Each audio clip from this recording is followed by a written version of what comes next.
Hi, it's JeGaysus, and we're back with another Christian Reddit stories. I'm gonna read some of the questions that have popped up on my phone, and I've been saving because they are freaking ridiculous. So if you haven't seen the first episode, go watch that, because I did talk about how I'm not allowed on r/TrueChristian anymore, but most of this week's is coming from r/Christian, which I have a feeling is more progressive for some reason. At least that's what it seems to me. It's just like they're more aware. I don't know. But I'm gonna go through the comments that stood out and reply to them in real time here, since I can't do it there. And as JeGaysus, you know, I have insights, I have thoughts, I have feelings.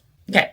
In the first episode, if you haven't seen it, then we did eye makeup, but today I'm just gonna be throwing on my favorite foundation because I hadn't ingrown hair, and now I have a zit. But my eyelashes are false. I put on the little individual lashes all by myself. But without further ado, we're gonna jump right into the questions, and I'm gonna start responding to them. I'll throw them up on the screen so that you can read them too. Let's wish for the best, because I'm doing this at 10 o'clock at night again. I got inspired, and when the Holy Spirit leads you somewhere, you just gotta roll with it. That's what they say. Best brush in life. EK Beauty 101 foundation brush. We're using the Laura Geller powder foundation.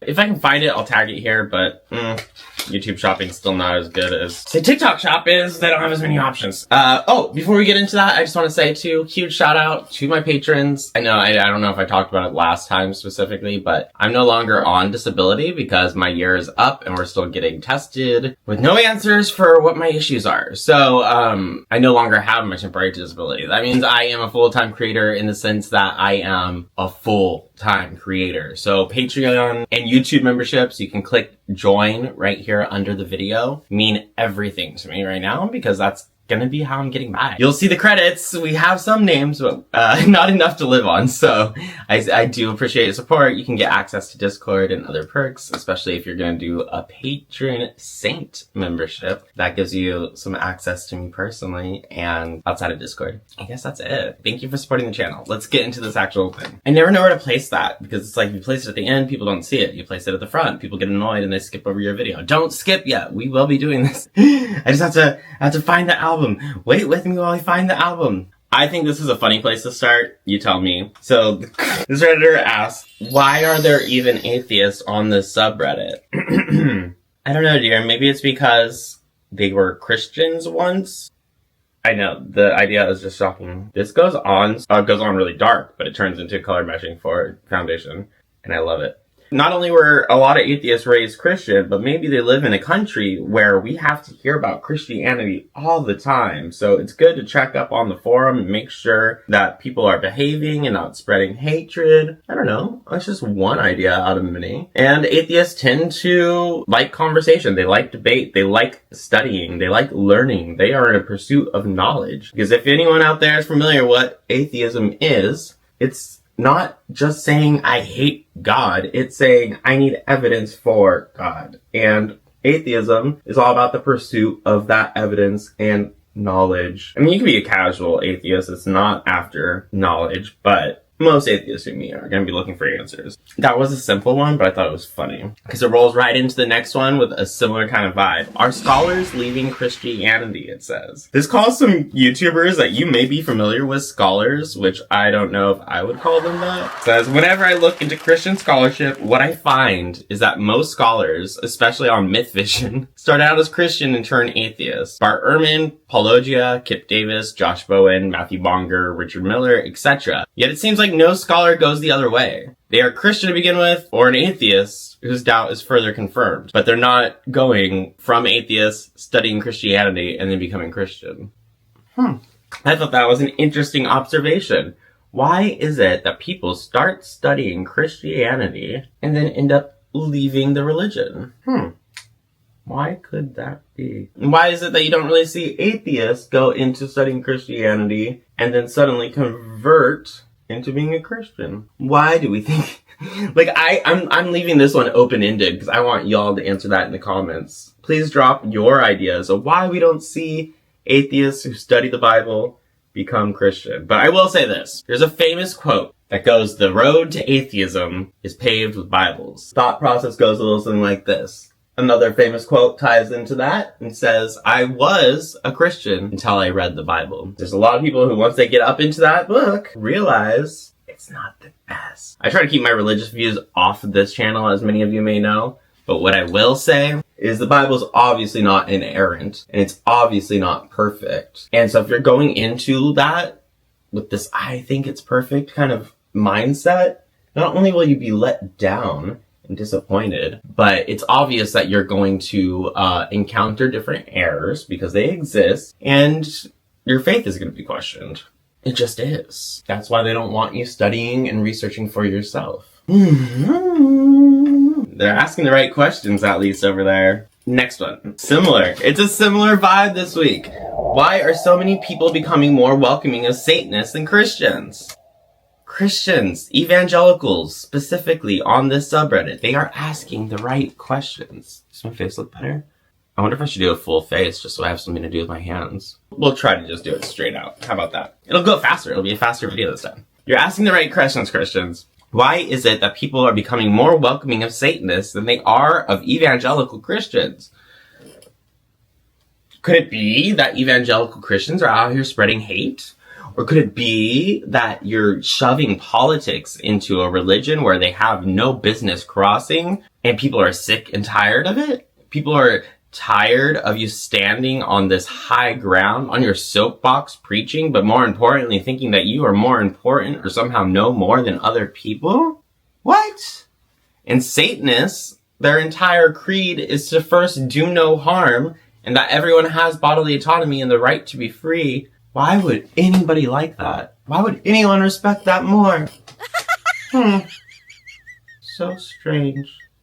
Maybe it's like if you stayed out of people's business, that wouldn't happen to you as much. Like 1 Thessalonians, I forget the verse here, but I'm going to insert it right here. Stay out of somebody's business. Just mind your own business. That's what you should be doing, Christians. Okay. Next question. Asking the right questions. God, they are on it. Why would you have kids if there's a 1% chance that they're going to go to hell? Okay. You all know my stance. If you haven't seen it, go watch my video about why hell is a metaphor and does not exist in the Bible.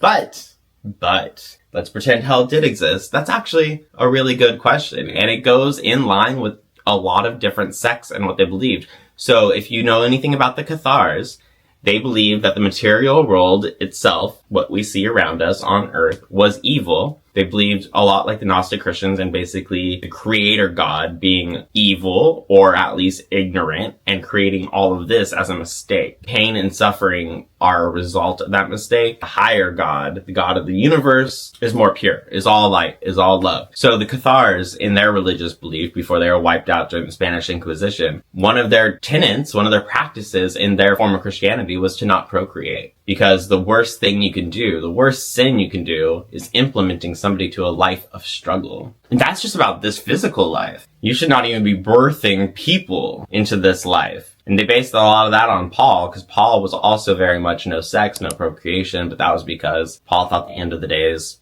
were right around the corner. Much like Jesus, he preached that this generation Jesus is going to return and the world will end. Apocalypticism was huge back then. And we still see that today, you know? The end is near. It's actually a really good question. Why would you want your child to go to hell? But I think it's more important to ask and relate that back to the fact that there is no hell doctrine in the Bible. And why do we know that? Just literally, if you, as a parent, are afraid that your child is going to go to hell, if that would keep you from procreating, why do you think God, who supposedly views us all as his children, would send his children willingly to hell when he's the only one who has the power to stop it? If you believe in a God of love, then you have to believe in universal reconciliation and that everyone goes to heaven. They're asking the right questions. They just don't know it. They just don't know it. A question that I can't actually answer. Why is there so much hate in Christianity? Not towards Christianity. They're not asking why are Christians persecuted like so many evangelicals do. They are asking why is there so much hate inside the religion? Girl, I wish I knew. I wish I knew. We've all been asking you that. We've all been asking. You know how people say the fandom of Christianity? We've all been wondering, why is there so much hate? You can't give us an answer. We would love to know. Because there shouldn't be. Thank you. Another one. Thank you. Another one. This one's just funny. Like, I don't have anything to say on it. It's just like proof that I think r/Christianity is getting more progressive. Talking about the Supreme Court's fake praying case and cash and checks mysteriously found in Joel Osteen's church. They just found all these extra cash that weren't registered. I don't think that's a mystery, babe. I think that's par for course. That's pretty normal. And more progressive Christian, we're doing rapid fire now. If someone tells you to stop trying to convert them, stop. Yes, this is like all on the same day. I got like back-to-back notifications. Yeah, if somebody is asking you to stop praying for them, if somebody's asking you to stop trying to convert them, leave them alone. They've heard your good news and they do not accept it. Everything after that is between them and your God. You do not have a right to harass somebody into believing, and consent is key. Same with prayer. Don't say I'm praying for you to random strangers on the internet. Not if they're not asking for your solemn advice or like, can you please support me? Or like, you know what I mean? Like, just don't go up to random people who are dancing and say, I'm praying for you. It's so abrasive. Stop going door to door and being a missionary. All those things need to end. Missionary work, even inside the States, is colonialism. Period. Next, why did God need a sacrifice in order to save humanity? Why did he? Why would an all-powerful God need his son to die to forgive? Why couldn't he just forgive out of the kindness of his heart? If you believe that he's literally all-loving, all-knowing, so he knows what everyone's doing and how they're going to choose, why could he not choose forgiveness for everybody? This is why even in the evangelical mindset, universal reconciliation and forgiveness of sins for everybody and everyone going to heaven makes the most sense. Because it doesn't track otherwise. Why would God require blood? How petty of a little thing. And he requires that for forgiveness? And then the next one is just how an Oklahoma pastor helped his church officially support transgender rights. Again, not really anything to comment on, but like, kudos. But then on this one, it says, kicked out of my church for being gay.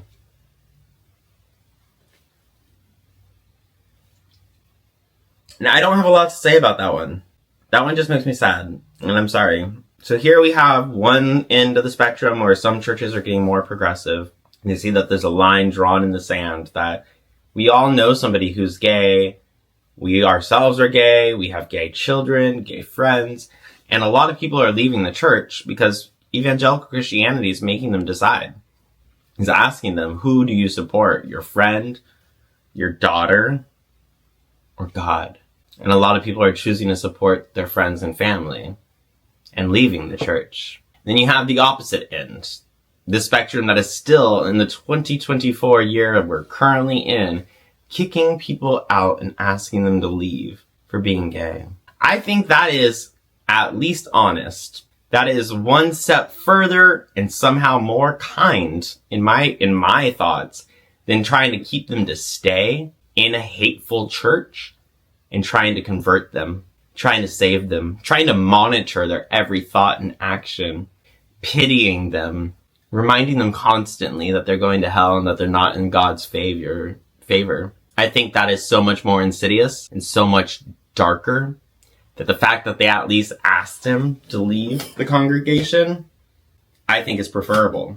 As sad as that is. The good news is that I had 550 comments when I saw it, and from what I scanned through, the majority of them were positive and sharing their experience of affirming churches and what they think God's love is, to not turn his back on the religion because of one bad pastor, but to find somewhere where it's accepting and truly loves and supports him. At least the comments are turning. Especially because I don't see that. If you look at my YouTube comments, I'm not seeing that kind of support from a lot of Christians. So it's good to know that it's out there. This one's too heavy. We're going to save it for the next episode, I think. But a preview, if you will. If your parent suggests a Christian counselor for being trans, what are the odds that it's an extremely bad sign? I wrote a big paragraph and I went over my personal experience with Christian counseling. And that's why I say I think I want to save this for the next episode when I have it more planned. We have more of a flow, because that's a long story and it's a long comment I wrote. But the preview basically is this. Yes, it's a bad sign. Run. Almost, I can't say all of, but a lot of this r/Christianity and r/True Christian is just about sex. Last episode, we were talking about celibacy a lot. They were very concerned with being celibate and not having kids, and will God hate them? Was Mary perpetually a virgin? What does it mean if she wasn't? And this week, the theme is kind of homosexuality, but that's almost daily on those subreddits. Every other post, it feels like, is either I'm gay, am I okay to be gay, I'm going to hell, they kicked me out, I had to break up with my best friend for being gay, I chose my friend over the church. It's all rooted in homosexuality and or transgender identity. What does that tell you? Because I'm not even sure. Coming from the Christians, it tells me that they're obsessed with us. Coming from gay Christians posting there looking for help, I think they should look somewhere else, personally. I think they should come here to my YouTube channel because I'd love to talk to them. But I think it's saying that there's a desperate and dire need in the church for some kind of revision to get away from all this focus on LGBTQ topics. The anxiety around it is just constant on that forum. Next comments we have are, I'm genetically predisposed to the same sex. Now what? And 6 minutes later, I wish I was born normal.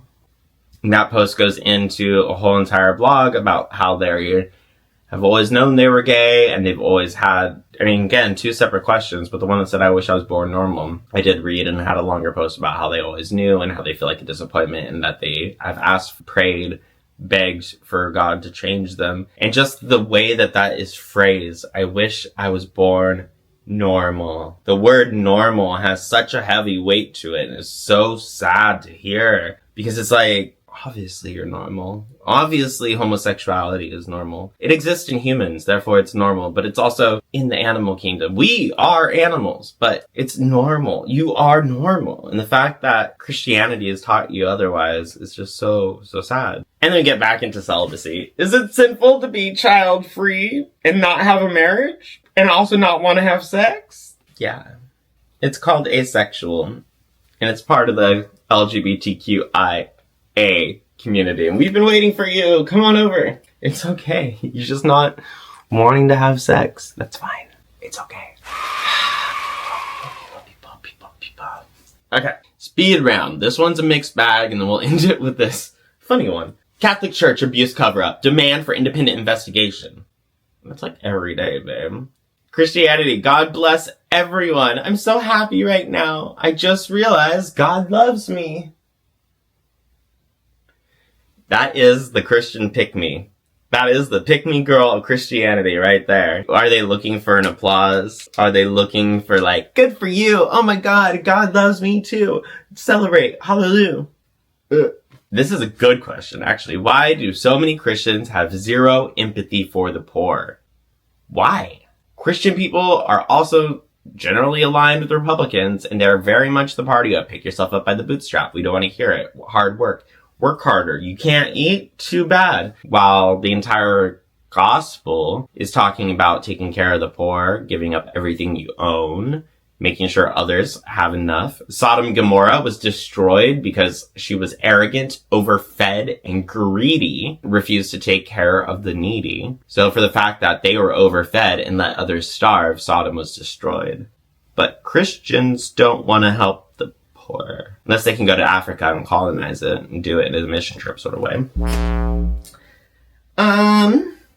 Yeah, I don't know why. That's something you're gonna have to ask. But again, asking the right questions. You're gonna have to answer it yourself. But this is what everyone should be asking in their churches. They should be loud and ask these questions so things change. People are afraid to stand up to the establishment, but the establishment needs to change. And you have to start asking these questions of every church that you go to. If you're a Christian out there, or if you know a Christian, demand that they ask these questions of their pastors, that they demand them to ask these questions of themselves, of their parents. Why aren't we helping the poor? Why are we focused on gay people? Why aren't we talking about doing the next best thing to spread kindness and love? Why are we involved in politics? Why are we supporting this or that? Like, these are the questions you need to ask, and ask them loudly. At least as loud as you are in those comment sections telling people they're gonna burn in hell. Which is a really good point to lead into this one. There are many sins, so why does it seem as though Christians elevate sins related to sex and gender above other sins? Let me tell you a secret. It's because Christians in evangelical Christianity are obsessed with sex. And I said this in the last episode, they're obsessed with who's having it, who's not having it, who wants it, who's doing it, what position they're doing it, how often they're doing it. Is it procreative? Are they doing it on camera? Are they masturbating in their own time? They're obsessed, thinking about other people's sex lives, thinking about other people's genitalia. They don't even keep it to their own brains. They are just constantly on this subject. And I'll end it with this last one, because I think that's perfect timing. Everyone is a pervert, not just you. Now, I didn't get a screenshot of this conversation, and I couldn't find it again, but I really wanted to know what they were going on about, because that's a funny-ass title. Who said I'm a pervert in the first place? What do you mean? Everyone's a pervert? I don't think so. What do you mean by pervert? Do you mean like normal human attractions? Like normal sexual attractions? I don't think that's perverted. I think that's normal sex drive. Then also we have people who are sex adverse and don't have any sexual attraction in the asexual community. Are they perverted? Because they have zero perversions actually. Can you explain that? And are you trying to convince yourself or us? It sounds like maybe that person is a pervert, but has decided to make it everyone else's business. Even kinky, like BDSM stuff, get up in there. Some pegging, love it. Explore your bodies in healthy ways. I don't think that's perverted. I think perverted is the word that was originally in the Bible before they changed it to homosexuality in 1946. It originally said buggerers, which essentially means pedophiles and perverts. And then they changed it. Thanks, RSV. If you didn't get a chance to see the 1946 movie while it was on its holiday online streaming, I'm so sorry you missed it. I made a video about it, trying to get everyone to go over there, but that is an amazing documentary, and it's going to change the world, especially when it comes out for public access, and hopefully so many of these people on r/Christian will watch it. But I guess that's it for this week. This is this week of Christians on Reddit losing their damn minds and gay Jesus, JeGaysus, being here to answer them. Thank you so much for watching this video, and again, thank you to all my supporters and patrons. If you aren't able to join and not able to become a patron or a YouTube member for $5 a month, that's okay. I understand when times are hard as well, but you can always like the video, subscribe, and go watch my other long form videos. A lot of them are only 1 to 5 minutes long, but I have people who watch my shorts religiously, and that's never going to pop up in your feed. The long videos aren't going to show. That's not how the YouTube algorithm works. So if you want to start getting my long videos, you have to go interact with them, and then they'll start popping up on your feed as well. And we have new episodes coming out of my podcast, Untracing Trauma, very shortly. I'm going to try to get back onto a Saturday and or a Sunday schedule. I like to alternate the days so then people can show up live one week, and then if they work on Sundays, they can go the next week. You know what I mean? And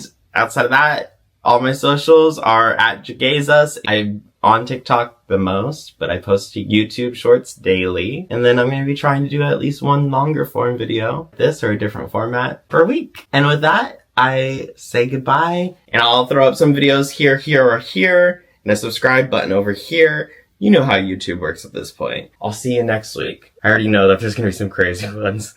Excuse me.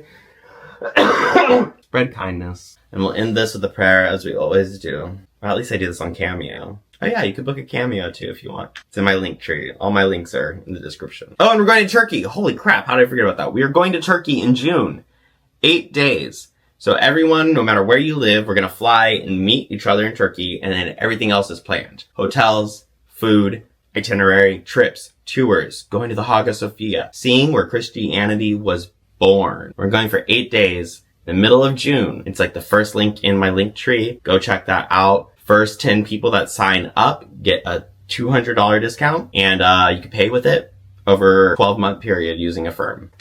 Okay, now we'll end this as we always do, with a blessing of gay men.